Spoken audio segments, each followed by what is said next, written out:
हरि ओम भद्रं कर्णवीर्याणुयां देवा भद्रं वश्यमाभ्यभीर्यजत्राः स्थिरैरङ्गैर्दुष्टवान् दस्तनो भीर्व्यक्षेमं देवहितं यदायुः ॐ स्वस्ति न इन्द्रो वृद्धस्रवाः स्वस्ति नः पूषा विश्ववेदाः स्वस्ति नस्तारक्षो वरिष्ठनेमिः स्वस्ति नो बृहस्पतिर्दधातु ॐ शान्तिः शान्तिः शान्तिः।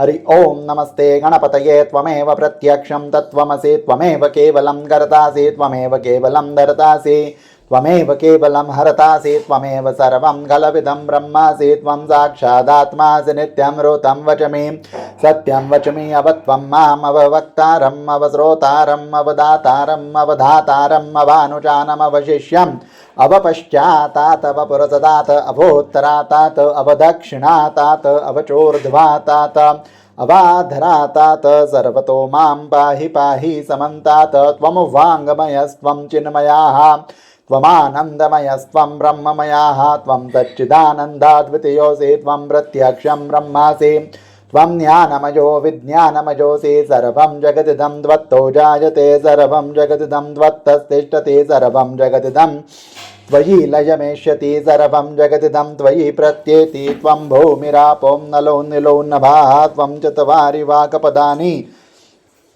त्वं गुणत्रयातीतः त्वं देहोत्रयातीतः त्वं कालत्रयातीतः त्वं मूलाधारस्थितोऽसि नित्यं त्वं शक्तित्रयात्मकः त्वां योगिनो ध्यायन्ति नित्यं त्वं ब्रह्मास्त्वं विष्णुस्त्वं रुद्रस्त्वम् इन्द्रस्त्वम् अग्निस्त्वं वायुस्त्वं सूर्यस्त्वं चन्द्रमास्त्वं ब्रह्म भूर्भुवः स्वरम् गणादिं पूर्वमुच्चार्य वर्णादिं तदनन्तरं मनुस्वारः परतरः वरधिं दुलसितं दारेण रुद्धम् एतत्त्वामनुस्वरूपं गकारः पूर्वरूपं मकारो मध्यं रूपं मनुस्वारः शान्त्यरूपं बिन्दुरुत्तररूपं नादः सन्धानं संगुहिता सन्धिः सैषा गणेश विद्या गणकरुषी अनिचुरद्गा ज्योतिषन्दः गणपतिर्देवता ओं गं गणपतये नमः एकदन्ताय विद्महे वक्रतुण्डाय धीमहि तन्नो दन्ति प्रचोदयात्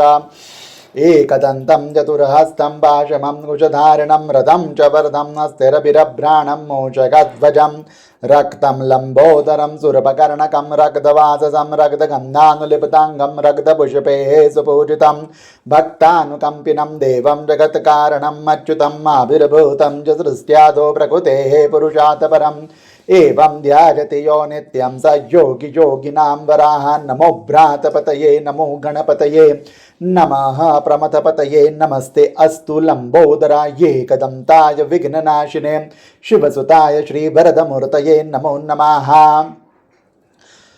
हरिः ओं सहस्रशीरखा षोडशनारायणः पौरुखमानष्टवं दृष्टवन्तं जपनियोगः हरिः ओं सहस्रशीरखा पुरुखाः सहस्राक्षः सहस्रपातं स भूमिगं विश्वतो व्रत्वात्यतिष्ठ दशाङ्गुलं पुरुख अभेदं सर्वं यदभूतं यच्च भव्यम् उतामृततवस्येषानो यदन्येनातिरोहति एताभानस्य महिमातो ज्यायाश्च पूरुकः पादोस्य विश्वभूतानि त्रिपादस्यामृतं दिवे त्रिपादूर्ध्वा उद्यत्पुरुकः पादोस्यः भवत् पुनः ततो विश्वङ्गव्यक्रामत्सा शनान् शने अभि तस्माद् विराड जाजत विराजो अधिपुरुकः स जातो अत्यरिच्यत् पश्चात् भूमिमतो पुरः यत पुरुखेण हविखा देवा यज्ञमतनवत वसन्तो अस्यासि दाज्यम् ग्रीकम इदमः शरद्धविह तं यज्ञं बर्हिके प्रोक्सन पुरुकमजातुमग्रुतः तेन देवा अजजं तौ साध्यारुकजच्चये तस्माद्यज्ञात् सर्वहुत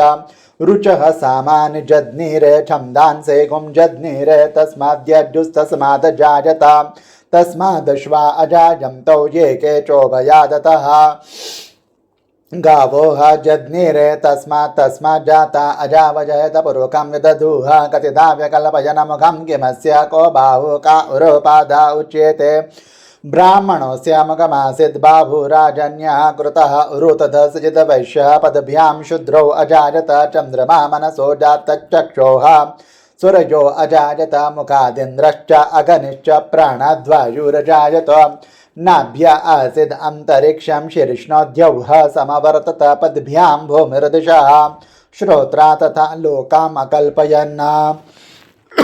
सप्तास्यासन परिधय स्त्रीः सप्तसमिधाः कृताः देवा यद्यज्ञं तनवाना अबध्नन् पुरुकम्पशम् ॐ यज्ञेन यज्ञमयजं तदेवास्तानि धर्माणि प्रथमान्यासन् तेवनाकं महीमानः सटं यत्र पूर्वे साध्याः सन्ति देवाः अतो देवा इति षण्णां काणवो मेधातिथिर्देवा विष्णुर्गायत्री जपे विनियोगः ओम नतो देवा अवंतो न यतो विष्णुर्विचक्रमे पृथिव्याः सप्तधामभिः इदम विष्णुर्विचक्रमे प्रेधानि तदे पदं समूढमस्य पांसुरे तृणिपदा विचक्रमे विष्णुर्गोपा अदाभ्यः अतो धर्माणि धारयन् विष्णोः कर्माणि पश्यत यतो व्रतानि पस्पशे इन्द्रस्य युज्यः सखा तद विष्णोः परमं पदं सदा पश्यन्ति सूरयः दिविव चक्षुरात तम तद विप्रा स्वविपन्यव जागृह्वान् सह समिन्दते विष्णोर्यत्परमं पदम्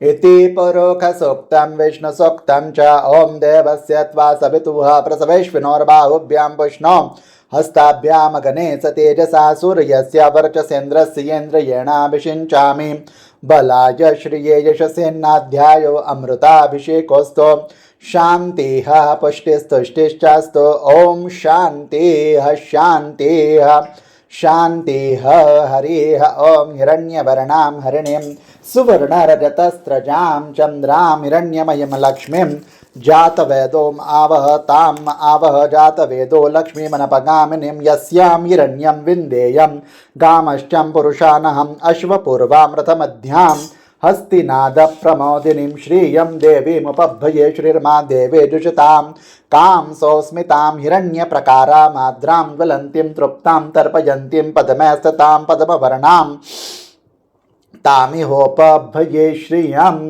चन्द्रां प्रभासां निशसा ज्वलन्तीं श्रियं लोके देवजुष्टामुदारां तां पद्मिनीं शरणं प्रपद्ये अलक्ष्मीर्मे नश्यतां त्वां वृणे आदित्यवर्णे तपसोऽधिजातो वनस्पतिस्तव वृक्षोऽथ बिल्वः तस्य फलानि तपसा नुदन्तु या अन्तरा याश्च बाह्या अलक्ष्मीः उपेतु मां देवसखः कीर्तिश्च मणिना सह प्रादुर्भूतोऽस्मि राष्ट्रेऽस्मिन् कीर्तिं वृद्धिं ददातु मे क्षितपिपासामलां ज्येष्ठाम् अलक्ष्मीं नाशयाम्यहम् अभूतिं समृद्धिं च सर्वां निर्णुदां मे गृहात् गन्धद्वारां दुराधर्षां नित्यपुष्टां करीषणीं ईश्वरीं सर्वभूतानां तामिहोपभये श्रियं मनसः कामनाकुतिं वाचः सत्यमशिमहि पशूनां नृपमन्नस्य मयि श्रियः श्रयतां यशः कर्दमेन प्रजाभूता मयि सम्भव कर्दम श्रियं वासय मे कुले मातरं पद्ममालिनीम् आपः सृजन्तु स्निग्धानि चिकलितवसमे गृहिणि च देवीं मातरं श्रियं वासय मे कुले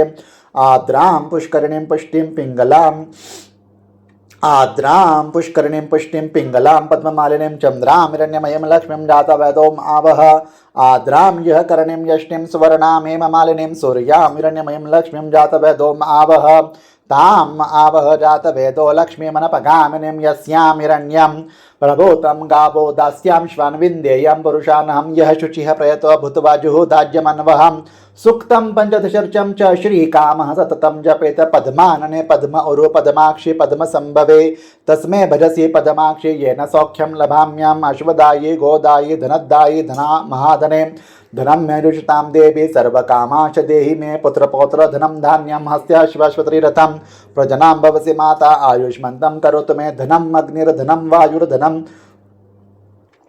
धनं मे जुषतां देवी सर्वकामाच देहि मे पुत्रपौत्र धनं धान्यं हस्त्याश्वश्वत्रिरथं प्रजनां भवसि माता आयुष्मन्तं करोतु मे धनम् अग्निर्धनं वायुर्धनं सूर्यो धनं वसुः धनमिन्द्रो बृहस्पतिर्वरुणो धनमश्विना वेन तेय सोमं पिबतु वृत्रः सोमं धनस्य सोमिनो मह्यं ददातु सोमिनः न क्रोधो न च मात्सर्यं न लोभो न शुभामतिः भवन्ति कृतपुण्यानां भक्त्या श्रीसूक्तजापिनां सरसी जनिलये सरोजहस्ते धवलतटांशुकगन्धमाल्यशोभे भगवती हरिवल्लभे मनोज्ञ त्रिभुवन भूतिकरी प्रसीद मह्यं विष्णुपत्नीं क्षमां देवीं माधवीं माधवप्रियां लक्ष्मीं प्रियसखीं भूमिं नमाम्यच्युतवल्लभां महालक्ष्मी च विद्महे विष्णुपत्न्ये च धीमहि तन्नो लक्ष्मी प्रचोदयात् आनन्दः कर्दमः श्रीदश्चिक्ल इति विश्रुतः आनन्दः कर्दमः श्रीदश्चिक्ल इति विश्रुतः ऋषयः श्रियः पुत्राच श्रीदेवी देवतामतः ऋणरोगादि दारिद्र्य पापक्षितपमृत्यव भयशोक मनस्तापा नश्यन्तु मम सर्वदा श्रीवर्चस्वमायुष्यमारोग्यमाविधा शोभमानं महीयते धनं धान्यं पशुं बहुपुत्रलाभं शतसंवत्सरं दीर्घमायुः। ॐ तत्सत्। ॐ तत्सत्। ॐ तत्सत्।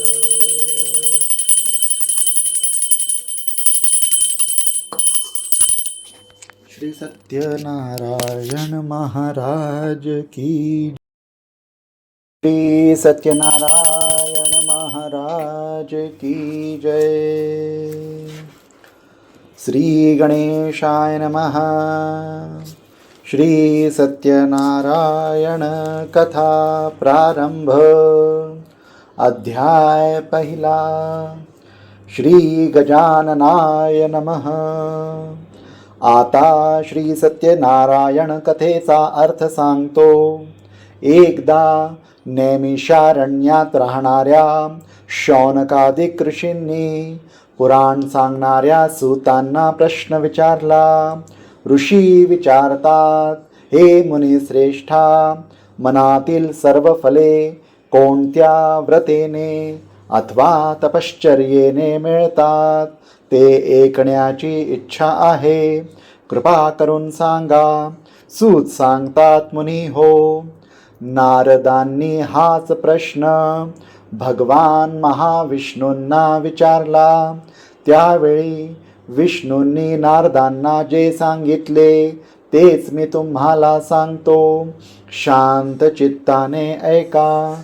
एकदा महायोगी नारद मुनी जनतेवर दया करावी अशा बुद्धीने अनेक लोकात फिरत असता मनुष्य लोकात आले आणि मनुष्य लोकात आपल्या पूर्व कर्माप्रमाणे अनेक योनीमध्ये जन्म घेऊन अनंत प्रकारची दुःखे सर्व लोक भोगीत आहे असे पाहून कोणत्या साधनाने त्यांची दुःखे नक्की नाहीशी होतील हा विचार करून नारद मुनी वैकुंठात गेले। त्या वैकुंठात 4 हातात शंख चक्र गदा व कमळ धारण केलेल्या व पायापर्यंत रुळणारी वनमाला गळ्यात घातलेल्या स्वच्छ वर्णाच्या नारायण भगवंताला पाहून त्याची स्तुती करण्याला त्यांनी आरंभ केला। नारद म्हणाले, ज्याचे स्वरूप वाणी व मन यांना न करणारे आहे व जो अनंत शक्तिमान आहे, जो उत्पत्ती मध्य व नाश यांनी रहित आहे, मूळचा निर्गुण आहे व जगाच्या आरंभकाळी जो 3 गुणांचा स्वीकार करतो व जो सर्वांचे मूळ कारण असून भक्तांची दुःखे नाहीशी करतो, त्या नारायणाला माझा नमस्कार असो। नारद मुनींनी केलेली स्तुती ऐकून भगवान विष्णू नारदांजवळ बोलले। भगवान म्हणाले, हे मुनिवरा, आपण कोणत्या कामासाठी आलात? तुमच्या मनात काय आहे ते सर्व मला सांगा, मी त्याचे समर्पक उत्तर देईन। नारद म्हणाले, हे भगवंता, मृत्यू लोकातील सर्व लोक आपण केलेल्या पापकर्माप्रमाणे अनेक योनीमध्ये जन्म घेऊन विविध प्रकारची दुःखे भोगीत आहे। नारद म्हणाले, हे भगवंता, आपली कृपा जर माझ्यावर असेल तर या सर्व दुःखी लोकांची सर्व दुःखे लहान अशा कोणत्या उपायांनी नाहीशी होतील ते सर्व सांगा, माझी ऐकण्याची इच्छा आहे।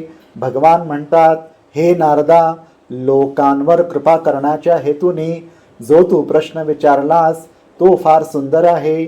म्हणून जे व्रत केल्याने जीवांची सर्व दुःखे नाहीशी होतात ते व्रत मी सांगतो, तू श्रवण कर।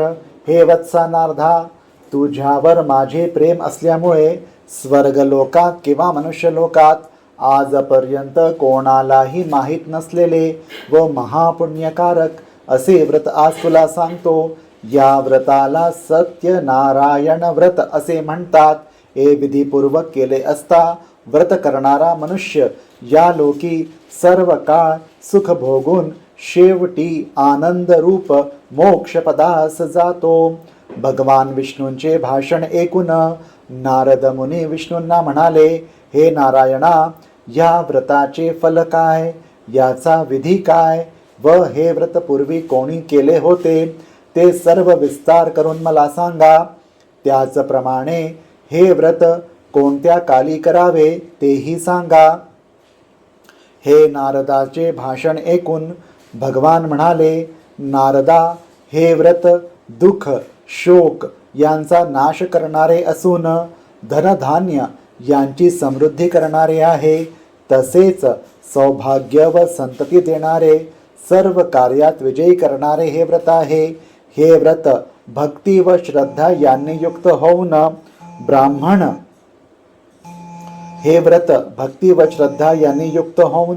ब्राह्मण व बांधव यासह धर्मावर निष्ठा ठेवून प्रदोष काळी सत्यनारायणाचे पूजन करावे. केळी, दूध, शुद्ध तूप, साखर, गव्हाचा रवा यांचा केलेला प्रसाद भक्तियुक्त अंतःकरणाने सत्यनारायणाला अर्पण करावा. गव्हाचा रवा न मिळेल तर तांदूळाचा रवा घ्यावा. साखर न मिळेल तर गूळ घ्यावा. वरील सर्व वस्तू सवाया प्रमाणाने एकत्र करून यांचा प्रसाद सत्यनारायणाला अर्पण करावा. आपले बांधव व मित्र यासह सत्यनारायणाची कथा ऐकून ब्राह्मणाला दक्षिणा द्यावी. नंतर बांधव व ब्राह्मण यासह भोजन करावे. नंतर भक्तीने प्रसाद भक्षण करून सत्यनारायणासमोर गायन व नृत्य करावे. हे पूजनादी सर्व कृत्य पवित्र देवालयात करून सत्यनारायणाचे स्मरण करीत घरी यावे किंवा आपल्या घरी देवघरात पवित्र ठिकाणी करावे. पूर्वी सांगितल्याप्रमाणे भक्तिभावाने हे व्रत केले असता मनुष्यांच्या सर्व इच्छा पूर्ण होतात. कलियुगात सर्व जीवांना दुःखनाशाचा हाच एक सोपा उपाय आहे. सत्यनारायण कथेतील प्रथम अध्याय या ठिकाणी पुरा झाला. हरये नमः, हरये नमः, हरये नमः. श्री सत्यनारायण महाराज की जय. श्री गणेशाय नमः. श्री सत्यनारायण पूजा अध्याय दुसरा. सूत सांगतात, भगवान म्हणाले, नारदा, हे व्रतपूर्वी कोणी केले होते ते सांगतो. एक सुंदर अशा काशी नगरातील एक दरिद्री ब्राह्मण राहत होता. तो भूक व तहान यांनी पीडित होऊन तो ब्राह्मण पृथ्वीवर रोज फिरत असे. आचारनिष्ठ व धार्मिक ब्राह्मणावर कृपा करणारा भगवान त्या दुःखी ब्राह्मणाला पाहून भगवंताने वृद्ध ब्राह्मणाचे रूप घेतले व त्या काशी नगरातल्या ब्राह्मणाला प्रश्न विचारला, हे ब्राह्मण, तू दुःखी होऊन दररोज पृथ्वीवर कशासाठी फिरतोस ते सर्व ऐकण्याची माझी इच्छा आहे. हे ब्राह्मण श्रेष्ठा, ते तू मला सांग. हे वृद्ध ब्राह्मण रूपी भगवंताचे भाषण ऐकून तो ब्राह्मण म्हणाला, मी अति दरिद्री ब्राह्मण आहे. मी भिक्षा मागण्यासाठी रोज पृथ्वीवर फिरतो. हे भगवंता, दारिद्र्य नाहीसे करण्याचा एखादा उपाय आपणास माहीत असेल तर तो कृपा करून मला सांगा. असे ब्राह्मणाचे भाषण ऐकून भगवान म्हणाले, सत्यनारायण नावाचा विष्णू सर्वांच्या सर्व इच्छा पूर्ण करून मनातील फल देणारा आहे.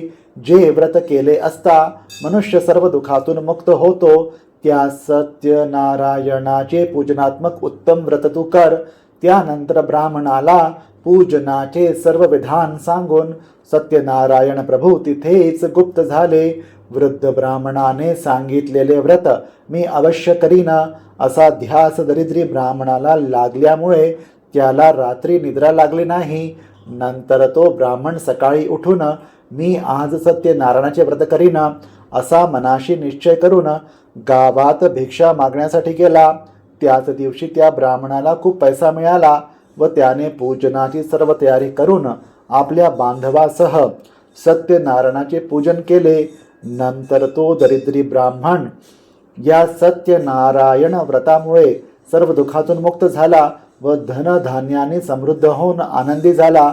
त्यावेळेपासून तो ब्राह्मण प्रत्येक महिन्याला सत्यनारायण व्रत करू लागला व या व्रतामुळे सर्व पापातून मुक्त होऊन अंति दुर्लभ अशा मोक्षाला गेला. ब्राह्मण हो, ज्यावेळी हे सत्यनारायण व्रत जो कोणी मनुष्य भक्तिभावाने करील त्यावेळी त्यांची सर्व दुःखे नाहीशी होईल. मुनी हो, याप्रमाणे नारायण भगवंताने नारदांना सत्यनारायणाचे व्रत सांगितले तेच मी तुम्हाला सांगितले. अन्य काय सांगू? ऋषी पुन्हा विचारतात, त्या ब्राह्मणापासून हे व्रत कोणी ऐकिले व नंतर कोणी प्रत्यक्ष हे व्रत केले ते सर्व ऐकण्याची इच्छा आहे व श्रद्धा पण आहे. सूत म्हणतात, मुनी हो, हे व्रत पृथ्वीवर कोणी केले ते सांगतो ते ऐका. एकदा हा ब्राह्मण आपल्या वैभवप्रमाणे आपले बांधव व इष्टमित्र यासह आनंदाने व भक्तीने हे व्रत करीत असताना लाकडे विकणारा मोळी विक्या त्या ठिकाणी आला. तो मोळी विक्या तहानाने व्याकुळ झालेला असल्यामुळे मस्तकावरील मोळी बाहेर ठेवून ब्राह्मणाच्या घरी गेला व तो व्रत करीत आहे असे पाहून त्याला नमस्कार केला व विचारले, महाराज, आपण काय करीत आहात व हे व्रत केल्याने काय फळ मिळते ते विस्तारपूर्वक सांगा. ब्राह्मण म्हणाला, सर्व इच्छा पूर्ण करणारे असे हे सत्यनारायणाचे व्रत आहे. त्याच्याच कृपा प्रसादाने मला पुष्कळ धनधान्य मिळाले आहे. नंतर त्या मोळीविक्याने हे व्रत समजावून घेतले व अति आनंदाने प्रसाद भक्षण करून पाणी पिऊन शहरात मोळी विकण्यासाठी गेला.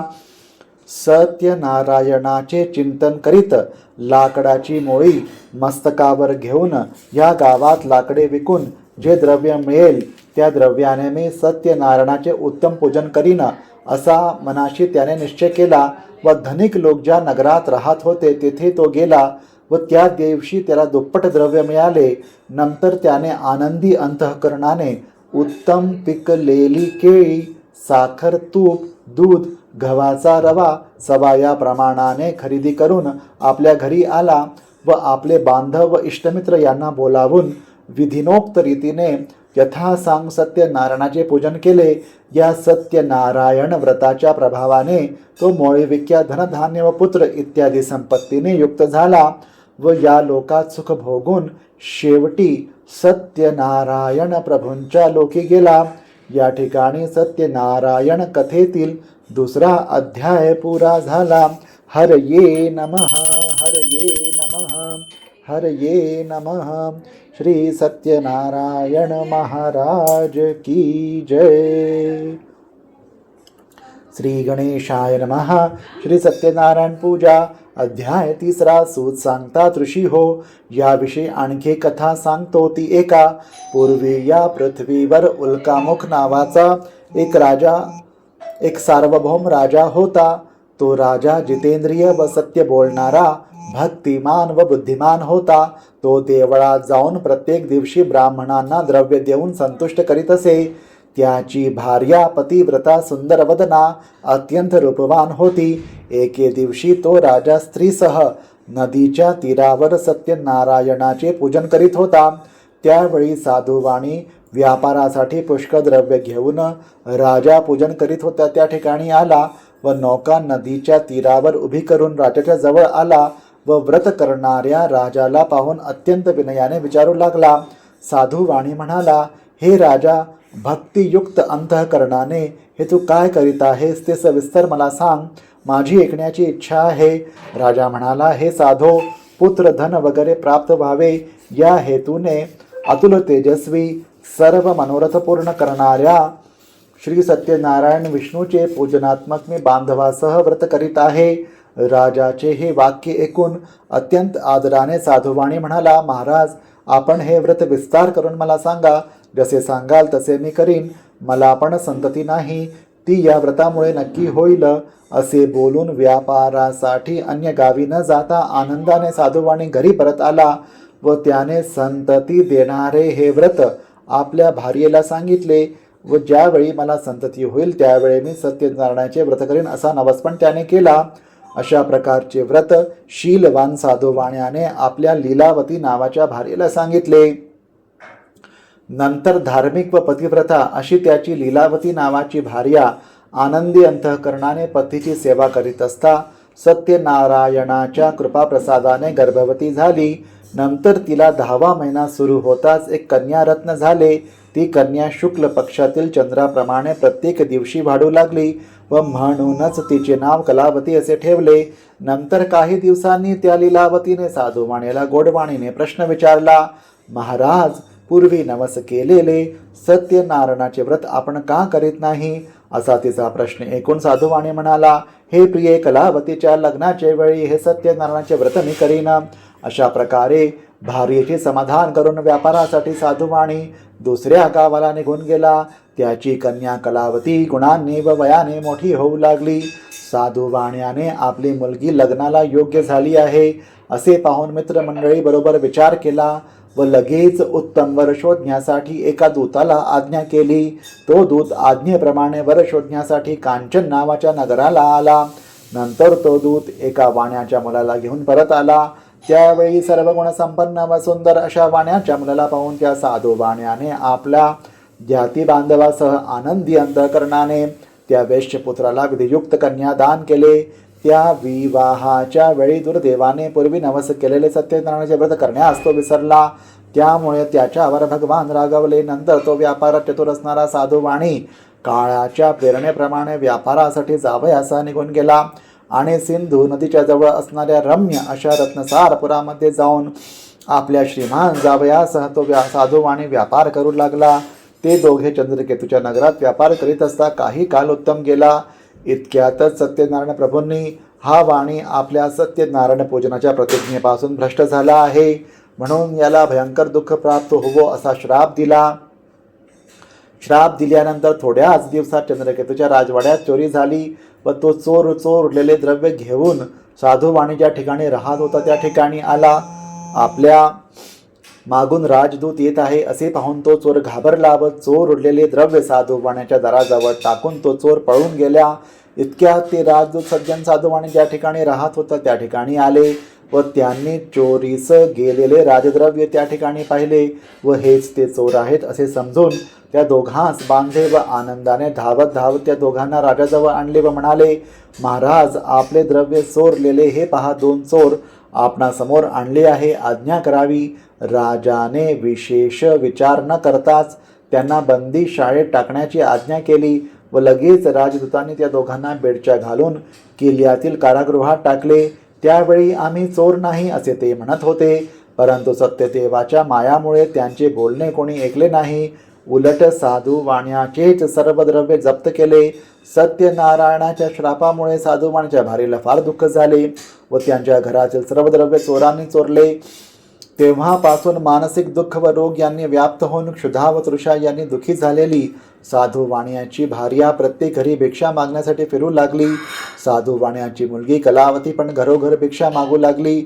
एक दिवस ती कलावती भुकेने व्याकुळ झालेली अशी एका ब्राह्मणाच्या घरी गेली व त्या ठिकाणी तिने सत्यनारायणाचे पूजन चाललेले पाहिले आणि तिथे बसली व नंतर कथा ऐकून सत्यनारायण प्रभूची दुःख निवारणासाठी प्रार्थना केली व प्रसाद भक्षण करून आपल्या घरी गेली.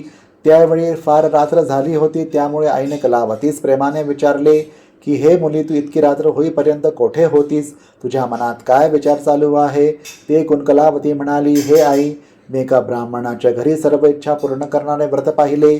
मुलीचे वाक्य ऐकून आनंदी झालेली साधुवाण्याची भार्या सत्यनारायणाचे व्रत करण्यास तयार झाली व त्या पतिव्रता असणाऱ्या साधुवाण्याच्या भार्येने आपला पती व जावई लवकर घरी येवो असा संकल्प करून बांधव व इतर आप्तजन यासह सत्यनारायणाचे पूजन केले व हे भगवंता, माझ्या पतीचे व जावयाची अपराध क्षमा करण्यास आपण समर्थ आहात अशी सत्यनारायणांची प्रार्थना केली.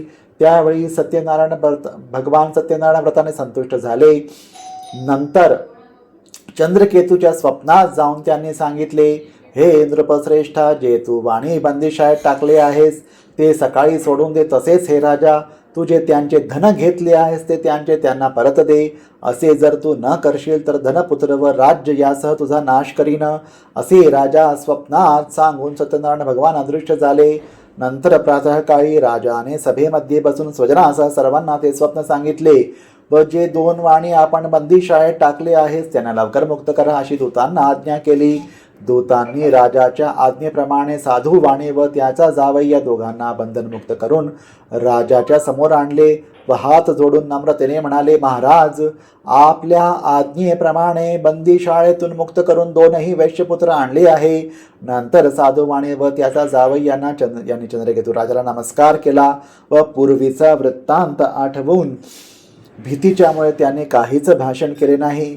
त्या दोघा वाण्यांना पाहून चंद्रकेतू राजा आदराने म्हणाला, वैश्य हो, तुमच्या देवयोगाने तुम्हाला दुःख भोगावे लागले, आता भीती नाही असे बोलून त्यांच्या बेड्या काढून क्षोरकर्म व मंगलस्नान करविले.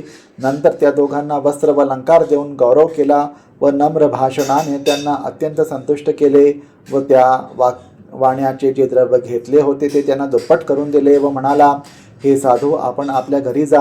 नंतर त्या दोघांनी राजाला नमस्कार केला व म्हणाले, आम्ही आपल्या कृपेने आता घरी जातो. या ठिकाणी सत्यनारायण कथेतील 3रा अध्याय पुरा झाला. हरये नमः, हरये नमः, हरये नमः. श्री सत्यनारायण महाराज की जय. श्री गणेशाय नमः. श्री सत्यनारायण पूजा अध्याय 4.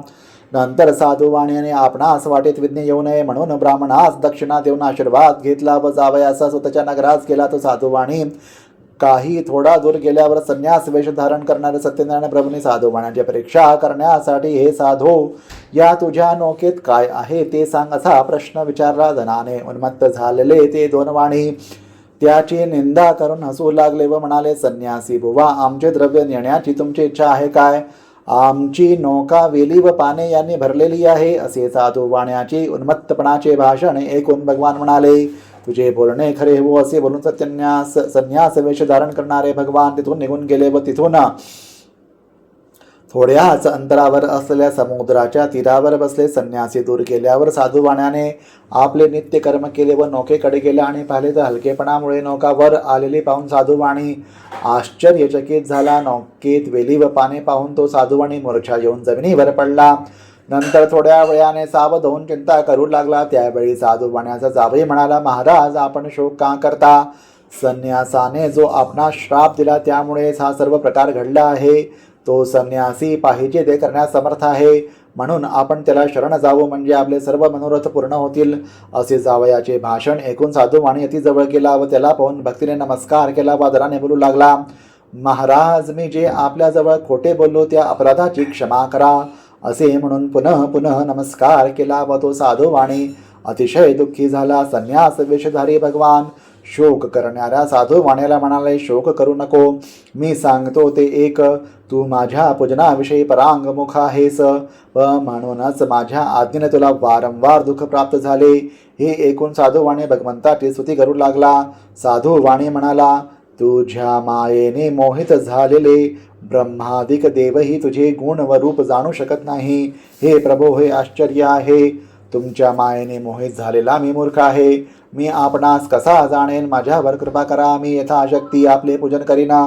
मी आपणास शरण आलो आहे. माझे रक्षण कर. माझे पूर्वीचे द्रव्य मला मिळावे. असे साधू वाण्याचे भक्तिभावयुक्त वाक्य ऐकून भगवान संतुष्ट झाले व साधू वाण्याला इच्छित वर देऊन अदृश्य झाले. नंतर साधू वाण्याने नौकेवर जाऊन पाहिले तर पूर्वीप्रमाणे नौका भरलेली आहे असे दिसले व सत्यनारायणाच्या कृपेनेच हे सर्व मला मिळाले असे म्हणून साधू वाण्याने आपल्या बांधवासह सत्यनारायणाचे यथासांग पूजन केले व सत्यनारायणाच्या कृपाप्रसादाने आनंदी झाला व प्रयत्नाने नौका नदीत लोटून आपल्या घरी गेला. नंतर साधू वाणी जावयांना म्हणाला, ही पहा माझी रत्नपुरी नगरी. असे बोलून द्रव्याचे रक्षण करणारा एक दूत घरी पाठविला. तो दूत नगरात गेला व साधू वाण्याच्या भारेला पाहून त्याने नमस्कार केला व हात जोडून तिला अपेक्षित असणारे वाक्य बोलू लागला. तो म्हणाला, बांधव व पुष्कळ द्रव्य यासह साधू वाणी जावयाला बरोबर घेऊन आपल्या नगराच्या जवळ आले आहे. असे दूताचे वाक्य ऐकून आनंदी झालेल्या साधू वाण्याच्या भार्येने मुलीला सत्यनारायणाची पूजा कर असे सांगितले व आपण लवकर प्रतिदर्शनासाठी गेली. आईचे वाक्य ऐकून तिने सत्यनारायणाचे व्रत पूर्ण केले, परंतु प्रसाद भक्षण न करता पती दर्शनासाठी उत्सुक झालेली ती तशीच गेली. त्यामुळे रागवलेल्या सत्यनारायण प्रभूंनी तिचा पती असलेली नौका द्रव्यासह पाण्यात बुडविली. त्यावेळी त्या ठिकाणी आलेल्या कलावतीला तिचा पती दिसला नाही. त्यामुळे अत्यंत शोकाने विव्हळ होऊन ती रडत भूमीवर पडली. बुडालेली नौका व त्यामुळे दुःखी झालेली आपली कन्या पाहून भयभीत अंतःकरणाने साधुवाणी नावड्याचा हा काय चमत्कार आहे असे म्हणून विचार करू लागला. नंतर लीलावती आपल्या कन्येची ती अवस्था पाहून दुःखी झाली व आक्रोश करून आपल्या पतीला म्हणाली, अहो, एवढ्या थोड्या अवधीत नौकेसह कलावतीचा पती कसा अदृश्य झाला? कोणत्या देवाच्या अवकृपेमुळे हे झाले? मला हे समजत नाही. सत्यनारायणाच्या महात्म्य जाणण्यास कोण समर्थ आहे? त्याच्याच कोपामुळे असे झाले असेल ना असे बोलून स्वजनासह दुःख करू लागली. नंतर तिने मुलीला पोटाशी धरले व रडू लागली. इतक्यात पती नाहीसा झाल्याने दुःखी झालेल्या कलावतीने पतीच्या पादुका घेऊन सती जाण्याचा निश्चय केला. धार्मिक व सज्जन असा तो साधू आणि भार्येसह मुलीचे अशा प्रकारचे चरित्र पाहून अतिशोकाने संतप्त झाला व सत्यनारायणानेच नौका नाहीशी केली असेल, कारण त्याच्या मायेने मी मुग्ध झालो आहे. नंतर सर्वांना बोलावून साधुवाण्याने माझे मनोरथ पूर्ण झाल्यास मी सत्यनारायणाचे पूजन करीन असे सर्वांना सांगितले आणि सत्यनारायणाला पुन्हा पुन्हा साष्टांग नमस्कार घातले. तेव्हा दीनांचे रक्षण करणारे सत्यनारायण प्रभू संतुष्ट झाले व भक्तप्रेमी भगवान आकाशवाणीने म्हणाले, हे साधो, तुझी कन्या प्रसादाचा त्याग करून आपल्या पतीच्या दर्शनासाठी आली आहे, म्हणून तिचा पती अदृश्य झाला. हे साधो, ही तुझी कन्या जर घरी जाऊन प्रसाद भक्षण करून येईल तर तिचा पती तिला प्राप्त होईल, यात संशय नाही. कलावतीने आकाशवाणी ऐकली व तिने घरी जाऊन आदराने प्रसाद भक्षण केला आणि पुन्हा बंदरात येऊन पाहते तो तिचा पती स्वजनाचा तिच्या दृष्टीस पडला. नंतर कलावती आपल्या पित्यास म्हणाली, आता लवकर घरी चला, उशीर का करता? मुलीचे हे वाक्य ऐकून साधुवाणी अतिशय आनंदी झाला व त्याने यथाविधी सत्यनारायणाचे पूजन केले. व नंतर तो साधुवाणी धन व बांधव यासह आपल्या घरी गेला व प्रत्येक पौर्णिमा व संक्रांत या दिवशी सत्यनारायणाचे पूजन करून या लोकी सुखी झाला व शेवटी सत्यनारायण प्रभूंच्या सत्यलोकात गेला. या ठिकाणी सत्यनारायण कथेतील 4था अध्याय पुरा झाला. हरये नमः, हरये नमः, हरये नमः. श्री सत्यनारायण महाराज की जय. श्री गणेशाय नमः. श्री सत्यनारायण पूजा अध्याय 5वा सूत सांगतात म्हणे, हो आणखी एक कथा सांगतो, ती श्रवण करा. पूर्वी अंगध्वज नावाचा एक राजा प्रजेचे पालन करण्याविषयी अति तत्पर होता. त्याने प्रसादाचा त्याग केल्यामुळे त्याला अति दुःख प्राप्त झाले. ते असे, तो राजा एकदा अरण्यातून सिंह, वाघ वगैरे प्राण्यांना मारून वडाच्या झाडाजवळ आला. तर त्या दिवशी गवळी लोक आपल्या बांधवासह भक्तियुक्त अंतःकरणाने सत्यनारायणाचे पूजन करीत आहे असे राजाला दिसले.